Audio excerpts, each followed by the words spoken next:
Welcome back, ladies and gentlemen. This is Zero from TechDragon.info. And yes, I still sound like shit. I think it's even worse today. And I want to start off here by saying, well, let's first do the introductions and let's first change our settings because I forgot. No, not sound graphics, colorblind, there we go. Apply. And let's increase the map size and let's fix the stupid, there we go, now it looks like it should. I want to start off here by saying that I finally fixed my heat issue with my motherboard. How did I fix it? Well, I bought a new motherboard. Yep, different brand. I am so done with Asrock. The product I bought from them is just shit, but more on that in a different video. I will explain some of my thoughts, and it will be a pretty technical video, but hopefully it will give you guys some insight into some stuff and things, and yeah. But like I said, more on that in a different video. So we are looking here at Edward. I'm gonna have to look for your name. Edward Canoe 98, 89, 89. Yeah, let's just call you Edward. Easier. So Edward here is in the CDC. I really need to get more games in this thing, but I am working on getting a crew for this thing first. My crew I had in this thing sucked balls. It was a less than 50% crew. And we're actually joined here by Mizu in the T54. So, T54 mod 1 by the way. Ooh, perfect side shots to E50M. Nice shot into his engine deck there. Hoping for that fire, sadly it doesn't happen. We're gonna get another one. That's the thing about the CDC, it has excellent mobility, excellent depression, and just a very good rate of fire. What the hell shot us? Guess it was him. Enemy T54. He misses. Guess we're still spotted. One of the downsides is that this thing is pretty huge, so you get spotted fairly quickly. Trying to get those shots. At least we can't quite make them happen. Oh, great. We have a T57 heavy. Not a good thing to have against you here. Bounced his first shell there. Or at least I think Mizu bounced his shell. I'm not entirely sure. Trying to get a line here. It's difficult. The terrain here is pretty crappy when it comes to trying to get a line on anything. Well, I think Mizu regrets going over that hill. He is shot in the face multiple times. Come on, come on. Nice shot there. Dodging his return shell. That's always nice. Gotta be careful with that T57 though. Come on. Try to go in the same corner there. Sadly can't quite get it in. And he's retreating. 57 is shooting Mizu. Oh crap. And he wrecked Mizu. Yikes. Object 140 going around. 3 shells. Nope, he fired all 4. He's out. He's out. He's out. Murder him. Going around, going for the engine deck shot. And we just leave him. We're not gonna reload in time anyways, so moving on. Oh, dodge artillery. Speaking of artillery, can anybody tell me why there is an excessive amount of people playing artillery all of a sudden? Like yesterday I did a whole bunch of games and I think 2/3 of my games had at least some artillery, if not more than 2/3 really. And like 1/8 of my games that I played or something to that extent had 3 artillery in it or more. I think 3 is the most we had, or maybe 4 even. Which is so incredibly much more than before. I remember a couple of months ago, oh crap, town has been completely wiped out and Edward here has noticed that and is on his way back to defend. Good thing to do because, yeah, I hate these games where you just get, I'm not gonna say lemming team, but overwhelming majority of people going one way and the enemy team does the exact opposite, takes the majority of their team, goes the other way, and you just get a shit game for both teams. So I those games. But yeah, seems like we got a couple of people defending here, and there is a onslaught of people coming towards the cap circle. Oh boy. Heading into the low ground here, because depression, obviously, and spotting capability. But anyways, yeah, artillery. I don't know what's going on, but all of a sudden I'm getting games with 3 or more artillery on a regular basis, where before 3 artillery was, I'm not gonna say unheard of, but for the longest time you would get 1, maybe 2 artillery in a game, and maybe the occasional 3, but wow, and yesterday I've seen 5, 6, 7 games with 3 artillery in it, out of only the 20 games or so that I played, probably played less than 20. So there was an incredible amount of artillery players around. I don't know why. Not fantastic that we tracked him, but fantastic that we tracked him. It's good to finish him off. T-54 on our flank. Not sure if he actually has a line on us. T-54 mod 1. Moving around here a little bit. Don't quite have enough depression to get that shot in. Yeah, I was about to say, probably if we move over to this bush, we actually can. It's a little bit flatter terrain, so that should help. Yeah.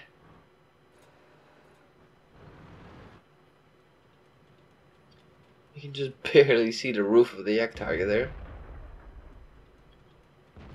Yeah. Oh, he's coming up. Nice. Put a nice shot into the superstructure there. Come on, once more. Nice. Oh, he's turning. Doesn't seem like he has a clue where we're at though. Oh, I'm thinking he was anticipating him to keep on turning, but he really just didn't. There we go. That goes in nicely. We still have a bad chat running around our base. Ugh, not something you want running around your base. We haven't seen him in a little bit, so he probably went to go for a full reload. Oh, bad chat finished off, fantastic. So, about that flank that went down to the enemy base, right? They all died. Every single one of them. Yeah. So, we are looking at 2 people left in town. I'm not sure if they went back to defend their own cap or not, but and 3 people left at the enemy base. I'm gonna assume that the T-54s are gonna come through this side of the map. Pretty sure that they will, more than likely. It's the fast way around, and they were both at this side already. So yeah, would not be. There we go. Ooh, we take 1 shot. Obviously, this thing has no armor. Yep. Come on. Oh, not a bounce we needed there. But we do have some backup. That is fantastic. Much needed. Come on. Come on. Oh, he gets finished off. Good stuff. But we have almost a full health T-54 and yeah, he'll murder us. We're only at half health. So we have 3 people here now. What you want to do is box this guy in, come at him from every angle. Shot at the turret. On a T-54, if you have just a shot at the turret and you don't have an ultra high pen gun, with ultra high pen I'm talking 250 pen or more, forget about it. Just don't even try. It's not gonna work. That turret is so damn tough. Go around him here, put a nice shot into him, and pull back in time before he can retaliate. He's coming after us.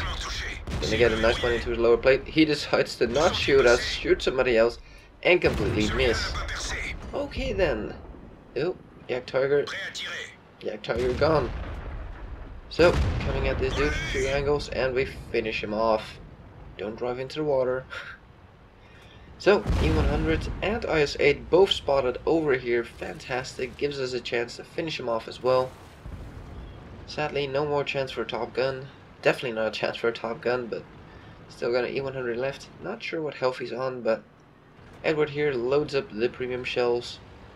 Don't really blame him for E100s. This thing only has 203 or so pen on normal rounds. 212 pen. It's doable. And my voice is going. Holy crap, talking is not good for my voice. Hopefully you guys can still understand me here. Man, it's getting worse. We need to quickly finish off this E100. I can fix my voice somewhat. He's hiding the far back corner. Dang it. Yeah, no line on him. Is he gonna die before we can even put a shot in? Trying to find the shot on him here.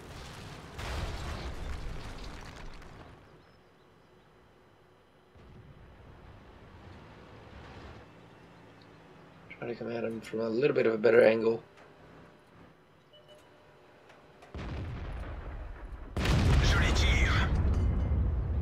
Put a nice shot into his lower plate. Switch back to normal ammo. Seems like he's looking at us. That's not good.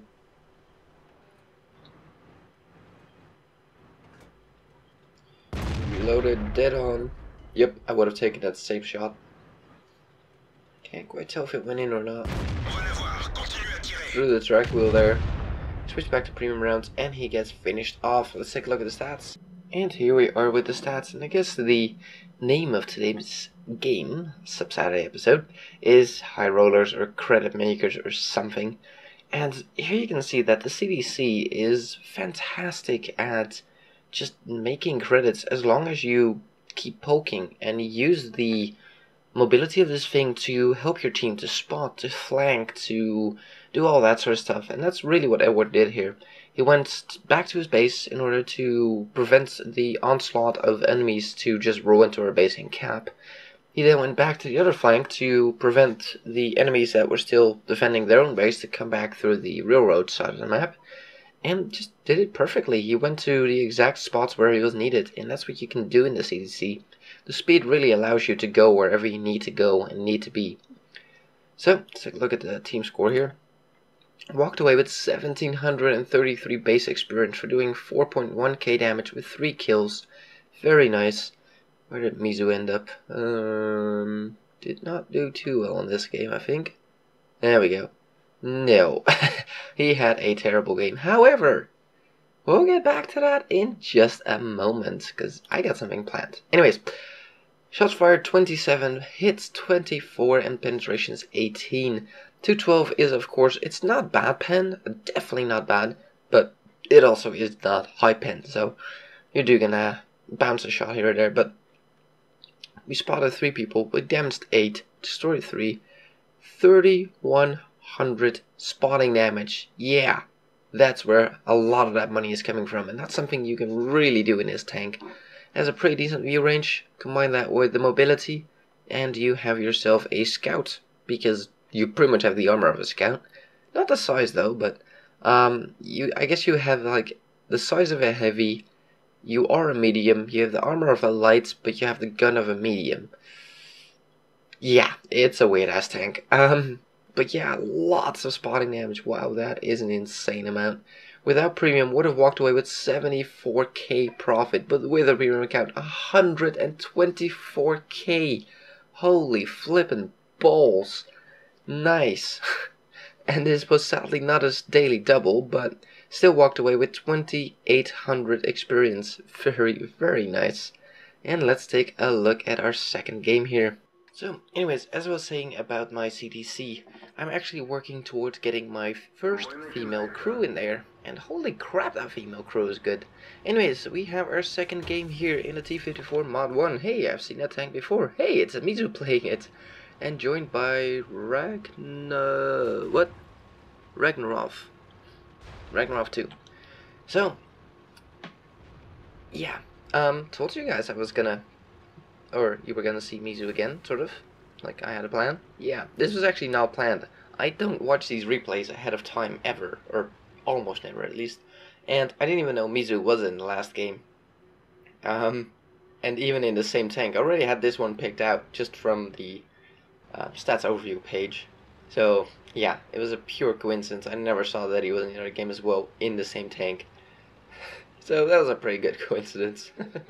Anyways, yeah, I'm getting the female crew members for my CDC, and later on I'll retrain them for my AMX 30. You know, one of those, or maybe the Bad Chat. I don't know which one I'm gonna go for. I have no idea which one I'm gonna go for first. I just don't have a clue yet. But oh, couldn't quite get a line there. One piece of artillery. Go prep. Enemy. Nice tracking shot there on the WZ-120. Be nice to finish him off. Oh, well, not finish him off. Well, yes, that would be nice, but I meant to put another shell in and not get shot in the face. But put another shell in. Be set up for some side scraping action here, and hopefully he won't have shots at us other than tracking. Don't think that. Yeah, no, that did that. That did that doo-doo. That did do damage. I can speak. Oh, this Centurion is getting wrecked. Bad positioning for a Centurion to go to. Put a nice shot into the light tank there. And yeah. So, anyways, female crew. Yes, the female crew. I really didn't realize this, but they're freaking amazing. Oh, come on. Yes, finish off the Centurion. And now we deal with the light tank here. There shouldn't be any more things up north here. Ah, we just hit the wreck. Dang it. That sucked. Well, we should reload in time. Bounce his next shot. Yep, there we go. Finish him off. So yeah, the female crew. I know I've started this conversation like 3 times. So I started working on them, and I have 2 of them now. And I'm getting really close to number 3 and 4. I only need like 3 more missions to, I think in total, or 4 maybe, I don't know. I think I'm at 13 out of 15 and 13 out of 15 the other one as well. I'm getting really close at least, so yeah. And I finished like 3 missions I think yesterday, so I'm really working on them now. That's why I haven't progressed in them at all, because up till like a month ago I was never working on them. I didn't even look at what I had to do. And a month ago I just slowly started, once in a while peeking at like, what do I actually have to do to earn something, and try to actually achieve that. You'll still get them done eventually if you don't pay attention to them, but if you pay attention to them, it's like you need to light a couple of people on fire. Well, you want to shoot them in the engine deck or the fuel tank then, if you want to light them on fire. So, yeah, that stuff, oh, his platoon mate just died. Anywho, moving on here. So, there's a Tiger 1 in the water. There's a T-28 prototype up ahead somewhere, but I think he's looking for artillery. Yeah, he's hunting Artie. So anyways, oh, Artie moved over there, okay. Anywho, the female crew, when you get them, they have Sisterhood in Steel, which is like Brothers in Arms. They have, oh, T-44, excuse me, looking at us. Reloading time, there we go. Oh, where'd that shot go? Absolutely nowhere is where that shot went. That one finally went in, good. Come on, want to finish him off? Nope, we're not gonna reload in time. So they come equipped with the Sisterhood in Steel, which is like Brothers in Arms, 5% to your crew if all your crew members have it, right? Then they also get your first skill 100% trained. So you can already train your repairs, your camo, or anything like that fully, and then you can pick up the next skill. That one you get at 0% obviously. So you technically, when you get that crew, you get a 2-skill crew with Brothers in Arms or Sisterhood in Steel in this case trained, and 1 other skill fully trained. So you can start off your crew having 100% Brothers in Arms and having your 6th Sense already trained up. We're pulling back to just show our turret here, and we bounce a shot. Yeah, and that's what this tank is good at. It's not a Type 59. It's not that good in bouncing everything, but it's a fairly bouncy tank, and I've rigged up some decent scores in this thing in just bounciness. Like, survivability of this tank is pretty damn good, and that, I don't know, it just allows for nicer games. If you're just in a squishy tank like a CDC, of course you can have monster games, obviously, but every time somebody points a gun at you, you're gonna get damaged. If they hit, obviously, but if they hit, you know, as I was saying, as I was rudely interrupted by the ending of the video there, the CDC is a lot harder to do well in because you just miss that little bit of survivability. Now, you can substitute survivability with speed, and the CDC definitely can do that, but it's still, being able to brawl allows for definitely different tactics, obviously, but also just that little bit of survivability makes it so you can wreck face and hold flanks easier, because with the CDC, if you try to hold a flank, you can go hold down, but every time you peek out, you're more than likely going to get shot as well. Where with a tank like a T-54, first prototype, or anything like this thing, You can peek out, do your shot, damage people, pull back, and probably bounce their return shell. And you can't do that on CDC. So CDC can definitely, as we just saw, obviously, excel at certain fights. And when you can dictate the fight and you can peek out whenever it's convenient for you, a CDC can wreck face, as we just obviously saw. But when you need to brawl and be close range and hold a flank and that sort of stuff, you're better looking at a T-54 because you just have that extra survivability built into the tank that a CDC just doesn't have. Obviously, ace tanker here, we got a Hand of Gods, we got a Bruiser. Didn't get as much spawning damage, but we did put some nice shots into a decent amount of people there. 3,100 damage done. 1,345 experience, not too shabby. What else do we have? Didn't have a bad team. Conqueror and T30, well, they're both tier 9s. E75, yeah. Artillery, eh. Fired 16, hit 13, pen 13, so that's not too shabby. 3,100 damage done. Took 10 hits to the face, 4 from penetrators, 6 did not, and that's what I mean. Where the CDC has its speed and mobility in order to outplay your opponents, this tank has its armor, and it does hold up pretty well, really. So, yeah, let's see, spotted 1, damage 7, destroyed 3, 1,400 spotting damage, that's not too shabby either. And walked away with, without a premium account, 59k profit, or with a premium account, 96, k profit. Yeah, that's not bad, is it? So walked away with a daily bonus double thingamajiggy for a grand total of 4,235 experience. Not too shabby. So yeah, pretty nice. Thank you guys for submitting these replays, and it was a pure coincidence that I had this tank here as well. But yeah, I think it was a nice little segue into the second video here. So thank you guys for watching. If you like this video, give it a thumbs up. If you want to see more, please subscribe, and we'll see you on the next one.